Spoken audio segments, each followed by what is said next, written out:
Well, the best part of baking is the eating. Yeah. So let's enjoy the cookies. All right.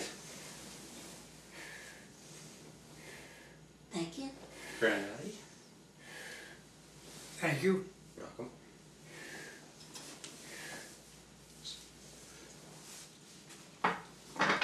Have your milk. Good. So, Okay.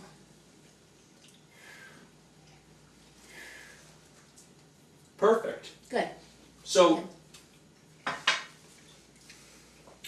Grammy, how often would your mother make the cookies?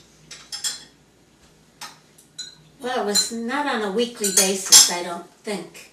But was it more of a special occasion sort of thing, or? I think so, or when visitors would come, she'd always have some stashed away, because in those days, people didn't call before they came.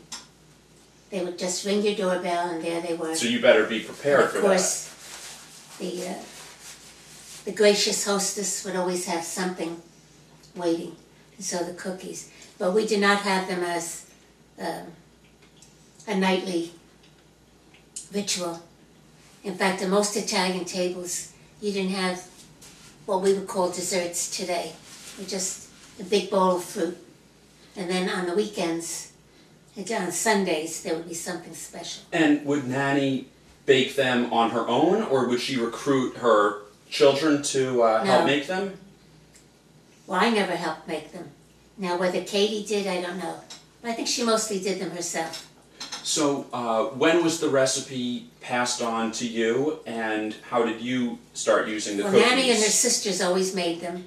So, well, then, as Nannie got older and she didn't make them, we thought we wanted to preserve it, because as my children liked them, and then their children, so we said, well, we have to keep going with it. How has the recipe changed over the years, if at all? Well,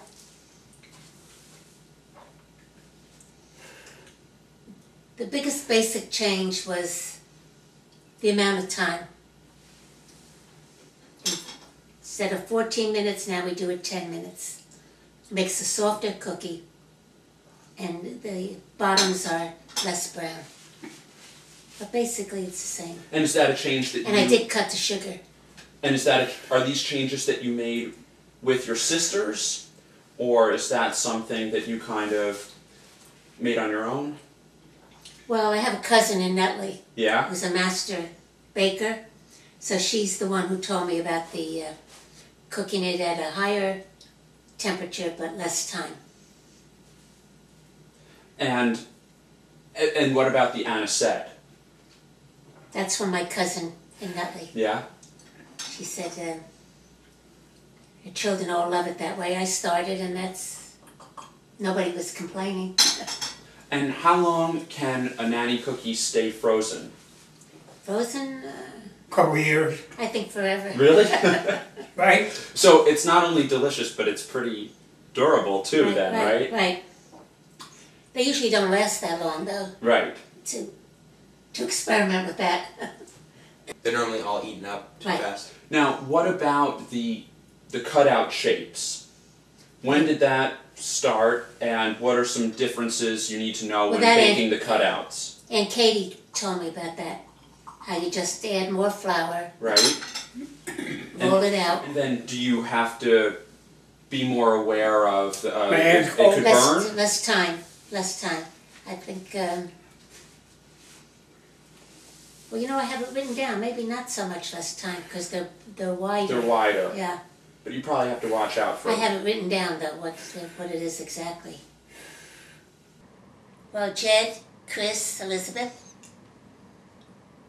Daniel, William, David, Andrew, Michael, and Kristen. Here are the cookies.